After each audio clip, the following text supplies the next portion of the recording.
and welcome back to Black Couch Reviews. I'm your host, Christina. We are back for another episode of Mindhunter. This is season 1, episode 8. Story by Aaron Levy, teleplay by Aaron Levy and Jennifer Haley. Directed once again by Andrew Douglas.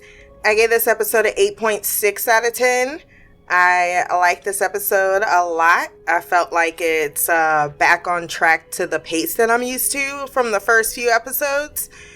And poor Ford, he's learning that his instincts can lead to some heartache for his professional and personal life. Ford is also a lot. He is... I would love to know more about his mother. I thought we were going to get something about that because he said he had a good relationship with her, and yet he doesn't mention her at any time. So either he's hiding parts of his own childhood from the audience, or maybe I'm thinking too hard into that. I'm not sure. But he is definitely coming from a place of insecurity.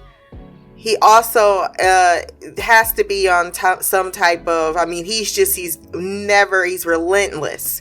And it is what endears him to people, but it is something that they have to deal with in regards to interacting with him, because he's a little bit overwhelming sometimes with his feelings. So we didn't get no Dennis the Menace this week, and I was kind of sad about that. I was like, I was getting real used to this continuing story, and I was like, no, what innocuous Dennis the Menace thing are we going to see this week? Is he going to be taking a shit? But no, we got nothing. We open instead with Holden being invited to speak at an elementary school by the principal, Roger Wade. It is unfortunate that this principal bringing the FBI and Holden in particular to the school to educate children would then lead to his own demise as far as his career. He is told that he can't say things like pyromania or deviant or... what was the other one? Torture. Because the kids won't understand what that means, and then they'll go home and have nightmares, and parents will call the next day like, what the fuck are you telling my kids? They're only like 8. Which I thought was a fair point. Like, kind of dumb this down a little bit, but still give them the good message. And it was an important message to learn.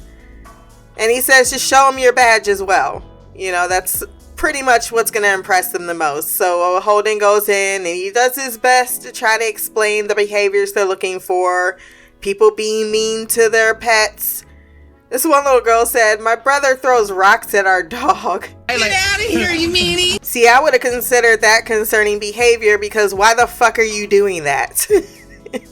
That's supposed to be a part of the family. What's up with this? Why are you attacking your own pet? But alas, that's not anything that's going to fly on anyone's radar. And he ends up just showing them the badge, and that's the one thing they're most interested in. He's thanked for coming and says he'd like to do it again. When another teacher, Janet Ebner, approaches him and says, yeah, you was talking about some of that disturbing behavior. And she looks at Principal Wade, who has who's talking with a little girl with his hands in her hands. And so I'm like, oh Lord. And she says, let's go to the teacher's lounge because we need to keep this conversation private. Despite complaints to the school board, even going to the police, parents being concerned, nothing has been done about the fact that Principal Roger has been tickling children, particularly in the feet, and giving them nickels afterwards in lieu of disciplinary action. And this is something that Ford feels very much on edge about, since he just had a single interview with one foot fetish Brudos, Jerry Brudos. Holden discusses going to Oregon with Bill, but Bill's like, nah. Later, bitch! Get fucked! I had my mental breakdown at home. Things are going on with the kid. I'm not going back to see that guy. He triggers me. And there's a list on Holden's desk of candidates that they are looking to hire, because they need someone who's going to be able to transcribe but also be able to go out in the field. Holden has already looked over the list and has given everyone a fat no, even though the list is like sky high. He's like, you need to tell Wendy. So he puts a note on top of the pile that says no, and says, no, let's go to Oregon. Bill's like, look, you can call me all the names you want, but I'm still not going, and you're also being an asshole for calling me all of these names. Like, I shouldn't feel the way I feel. And thus he goes by himself. He comes up with a new method of questioning Brudos, which is allowing him to talk about the killer as if the killer is not him. He also ingratiates by giving him a cigarette and allowing him to fix the tape recorder, because that's something he's good at. Or maybe he really didn't know how to work the tape recorder. It is Holden, so I'm not sure how much of that was contrived or not. And basically, he gets a lot more information out of Brudos than they did the first time by allowing him to, disassociate with the murders, that these girls just all happened to run into him. They all happened to be models. The first girl, she wouldn't have died if she just took the pictures, but he enjoyed the fact that she was playing along. He's always had this fantasy as a child, even as early as 8 or 9, of having women at his mercy.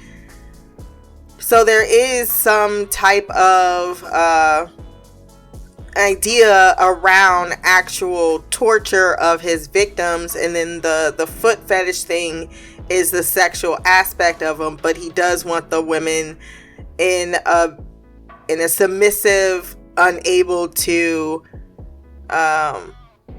fight or talk back because they're dead.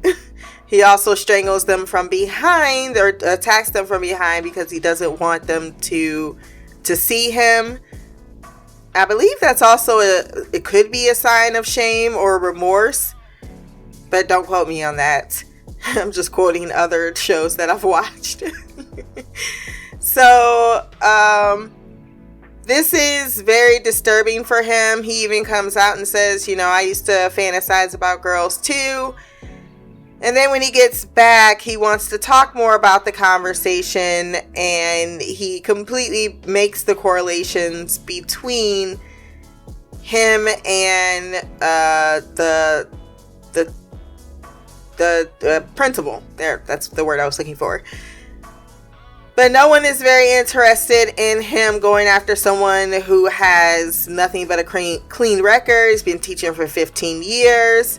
And no one seems to do anything about it, but that's what he's upset about, is that there are parents, they're concerned. It's a behavior that isn't or shouldn't be done by someone that is not a family member.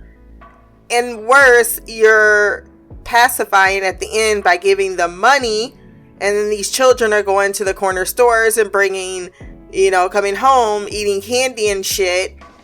And like, what the hell? All of this without the parents' permission. And it's also, they're trying to downplay it, but the male figures definitely are trying to downplay it, but the females they're uncomfortable. It doesn't feel right to them. It's something they just want to stop. And the fact of it is, everyone has asked him to stop, and instead of just stopping a behavior that causes a little bit of a ripple effect, he seems to be doubling down on the positive experience for the children when he tickles them. I'm Michael Jordan. Stop it. Get some help. I believe that's what Holden was doubling down on, He does come home and discuss it, or not home, he goes to Debbie's and discusses it with her. She tells him a story about the children being pinched, and then everyone found out much later, and he got to retire, that he was pinching people in other places, and none too really happy about that. They call it escalating behavior. It's a compulsion, right? When you can't stop it and you're justifying it, that's where I think he got stuck on. It's like, okay, I get what you're trying to say and why you did it. Can you just stop? And even one of the teachers was like, look, I don't want to get anyone in trouble. I hope this doesn't come back on me. I just don't know why he doesn't stop. I wish he would just stop. There's another teacher that is interviewed, and she has nothing but glowing references for him, but she's very young and impressionable, and also thinks the other two women are just old and crabby, and she doesn't seem to like them whatsoever. Busybodies is what she calls them. But I think they are not wrong to think that such a behavior is odd, to the point that he actually pays them for it. Like, that seems to also be a stickler. Like, why give them money? And he even gives an example of this kid that broke or had sprained his ankle, or he said he did. They took him to the nurse. He started doing this little piggy. The kid laughed. Everything was fine. I don't understand the big deal. That is a big deal. The big deal is that parents don't like you doing it, and thus it needs to end. That's the and would have been the beginning, middle, and end of the story. He goes to the police station and talks to the guy that he filed the report on. And he said, look, I investigate crimes. I don't see any crime that has been committed. And he brings the report back to Bill, who also is saying this is not really our jurisdiction. Yes, we are studying for predictive behavior, but we're not there yet. We don't have that authority yet. And yet Holden goes back to this town and pretty much utilizes that authority by taking decisive action after interviewing a few parents. Particular one parent that does not know what they should do. They're even considering suing at this point because everyone's concerns are being ignored. He then confronts he confronts Roger himself in his office and tries to use the FBI as leverage to make him stop, or it's going to get bad for him. But he really doesn't have that type of weight to be throwing around, and it puts the FBI in a particular spot. Now, he's also feeling really testy because they were interviewing this black guy that both Bill and Wendy seemed to like very much, as he was explaining how he got a Ku Klux Klan member to basically throw his whole fucking defense when he went to the girlfriend and draped his arm by her. That sounds like some tricky ass shit, and I like it. But instead, Shepard brings them Greg Smith, and pretty much right away Ford knows this is a spy for Shepard. He's never even came down here. He clearly wants this guy hired. They interview him. Wendy's like, call me doctor. Bill had that look on his face. Honey.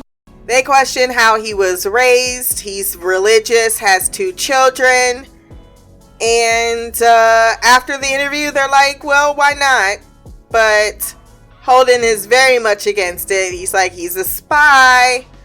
Which turns out he was absolutely right. He talks about his instincts a lot in this episode, and yet they are all correct at the end, which must make him feel some type of frustration, as he is still limited in his capacity to really act on said instincts. Greg, I didn't like Greg. The way he was hazing him, though, Jesus, he definitely gave all of the more disturbing details of Kemper's stories. He even had him listen to some tapes to try to horrify him to being scared off. And Bill's like, what are you trying to do, man? Bill is trying to also caution him, like, look, you gotta give this shit up with the superintendent or with the principal. But instead, when they're driving back, he does make a statement. Greg is like, why don't we just tell him to stop? We're the fucking FBI. And he takes that right into his mind and walks into, I believe, what Greg Smith set him up. And then the next thing he knows, he comes into work and he's being called into the principal's office. Oh dear, we are in trouble. He gets chewed out by Shepard while Greg is in the room. So he talking about, I ran into him in the cafeteria. Like, you know what you did, bitch. Like, how did he find out? Oh, you ran into him in the cafeteria. Sure. And then you needed to be here this entire time while I was chastised and then told that if you want a career at the BSU, don't follow Holden. He then goes, and then the dude just stood there. And he's like, what do you expect me to say to you right now? I really want to just bitch smack you in the face. He then goes back downstairs, and both Wendy and Bill are not pleased with him either because he didn't talk to them about it and that his actions reflect back on them. He tries to make a case by referencing Bill's son and how he would feel, but Bill says, look, I would have told the man yes, angrily, to get his fucking hands off the children, but I also wouldn't have done what you did, and you need to stop using what was going on as a justification for your unprofessional behavior, which that was fair. The whole Debbie of it all, it's just so irritating, and I can get her perspective of it, but also I could get his. Or maybe I'm not interested. Actually, in this episode, I was so team Debbie for the most part. It's like, you keep coming over my house, you just show up, you know, someone gave me a ride home, you're like, who's Patrick? Who's that guy? So you start acting jealous. She's telling you to stop. You then come over. She says, I'm studying. You need to go. You can't, because he's like, will you let me in? He's like, I really need to do my you're just going to let yourself in. Sure. All right. I need you to be quiet. Oh, you can't not be quiet, or you can't be quiet. And then you automatically want to start talking about your case because that's what you really came over for. And it goes back to Patrick and his jealousy. And she says, once again, with her face not smiling, you need to back the fuck up off of this. He then goes to hit the blackout event that she invited him to, and he finds her in a bit of a compromising position with Patrick, which causes him to walk out. He is furious because he knows that there's something not right. But it's also controlling, right? You letting yourself in the house, you know, you start touching her feet in the bathtub, and it's kind of feels like they have a weird power dynamic going on. And he's like, next time you need a ride, you call me. No one else can take you home. Also, I need to tell you about how you should. She keeps calling him dad. Yeah, it just needs to end.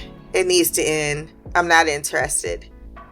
At the end of the episode, he receives a call from the superintendent telling him that Wade is pretty much going to be let go because he stays firm with his convictions. Like, I can't tell you to fire him, but I'm not saying I can't say that this won't lead to escalating behavior. And he's like, that's all I needed to know. And it's over. Everything that he had wanted to accomplish, he ended up accomplishing. But look how it isolated and alienated everyone around him. So I thought it was a really good episode for Holden in particular, because we have been focused a lot on Bill and his situation, and Ford has been, for the most part, cruising by in his emotional turmoil. In this episode, we're really getting the spotlight of how this is actually affecting him. And that will conclude this podcast of Mindhunters. If you want to send feedback on the next episode, blackgirlcouch@gmail.com, or you can leave a comment on this podcast. My social media will be below. Remember to like, share, and subscribe. Until next time, peace, hair grease, and black magic.